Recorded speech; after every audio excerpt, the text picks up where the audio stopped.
The marathon taper, those 2 or 3 weeks where months of hard work can all go wrong with this one mistake. Yes, getting that taper right can often be harder than the actual 12, 14 or 16 weeks you've been training.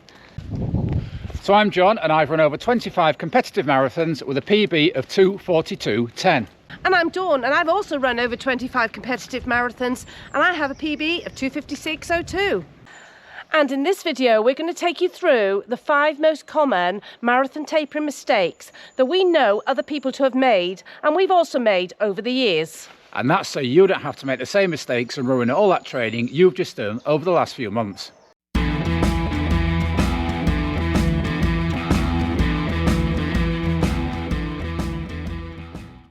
So the taper period is one where it is very easy to lose focus.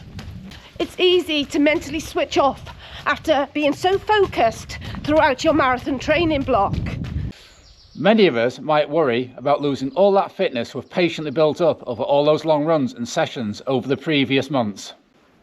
In fact, studies have shown that it's during the taper that marathon runners make the most costly mistakes. So let's look at the first common tapering mistake, which is over tapering, and that can leave you feeling very sluggish come marathon day.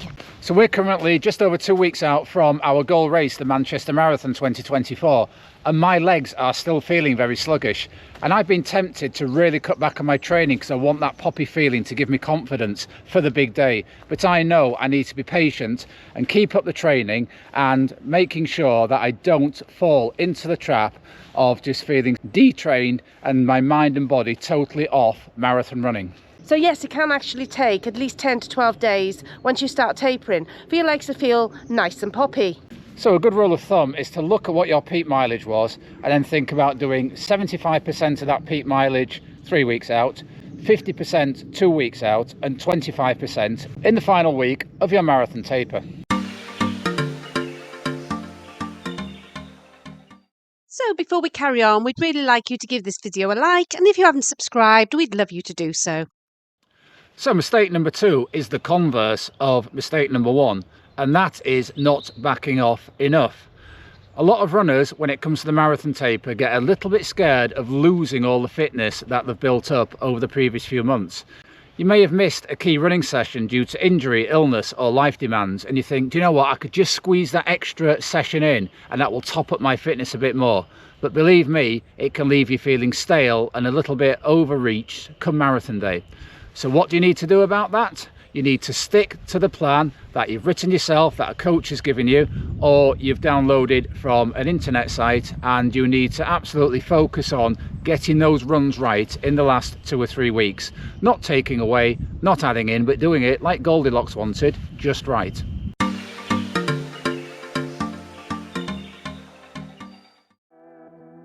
So, are any of you currently in or approaching a taper for a spring marathon? And if so, what marathon are you doing and what do you hope to achieve? Let us know in the comments below. Okay, so number 3, you've not done too much, you've not done too little. But the mistake is you may get the mix wrong. So what do we mean by that? It's easy to lapse into doing all your miles slowly, thinking I don't want to take anything out of my legs and put extra strain on them. At the other end of the spectrum, it's easy to think I feel fresh, I can do my speed work a bit faster, I need to do some faster reps, some faster intervals. And either one of those choices can lead to you ruining your taper and your marathon performance.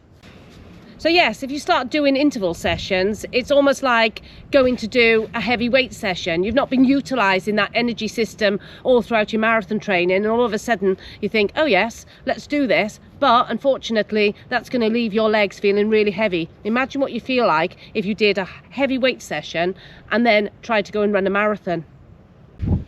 So I'd recommend is in the last few weeks having 2 runs per week where you think about running around marathon tempo, probably for about 6 miles. It might be 2 lots of 3 miles, 3 lots of 2 miles with a couple of minutes jog recovery between, but dialing in what that marathon pace should feel like, letting your neuromuscular system be reminded of what marathon day is going to feel like, and basically getting to the marathon start line marathon ready, not to race some other race distance that you thought might be good to train for.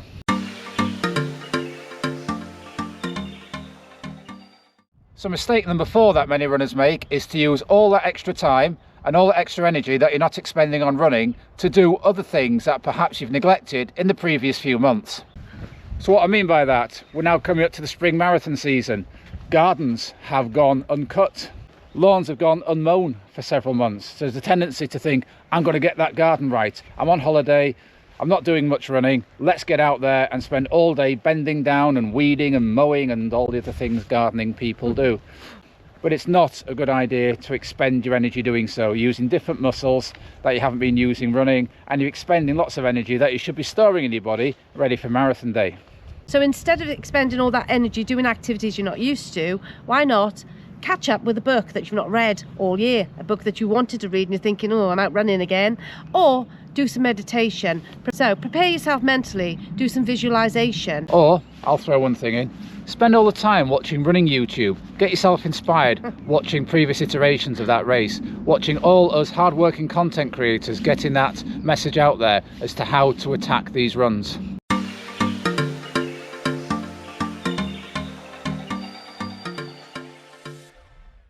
And the fifth and final thing you can do that will really mess up your marathon can come in the last 2, 3, 4 days before marathon day. And that is to do with what we call the carbo load. Now, traditionally, marathon runners have been told that you need to load up your body 2, 3, 4 days out on loads of carbs, loads of pasta, rice, potatoes, etc. Cram as many carbohydrates into your body as you can, because you're going to deplete yourself on marathon day. But it is actually possible, and we've both done this, to overeat and to overload, and you arrive at marathon start line, your tummy's really heavy and sluggish, maybe your digestion system's not working properly, and you've basically ruined all those weeks of hard work by eating too much or not eating the right things. Yeah, 2008 I was in the best running shape of my life, ready to smash my 2:40 target. We went to the Paris Marathon, nice flat course, and a few days before, with every meal that we had, we were given bread, bread and more bread, because that's what the French like to give with their meals. And bread disagreed with me, and I ended up underperforming, 2 hours 45, still a decent time, but 6, 7, 8 minutes off what I thought, and that was down to getting the carbo loading wrong and eating far too much bread. Yeah, some people like to be absolutely precise about how much they carbo load based on their body weight, and there are formulas out there that you can use to calculate this. So in the last few days of the taper, you're hardly doing any running at all. So the recommendation from us is to eat little and often, smaller main meals with some healthy snacks in between, and that gives your body the opportunity to store those carbs as glycogen to be used in the race rather than as fat to be lugged around. You want to be like these horses, just munching away, building up the glycogen stores, not galloping around.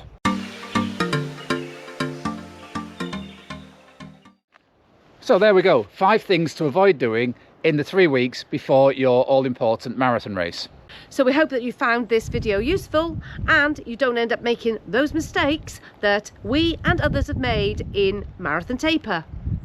If you have got something out of this video, please consider giving it a like, and if you'd like to see how we get on at Manchester Marathon and put into practice avoiding all those mistakes we've just talked about, then subscribe to the channel. We'll be doing the Manchester Marathon and lots of races throughout 2024 and beyond.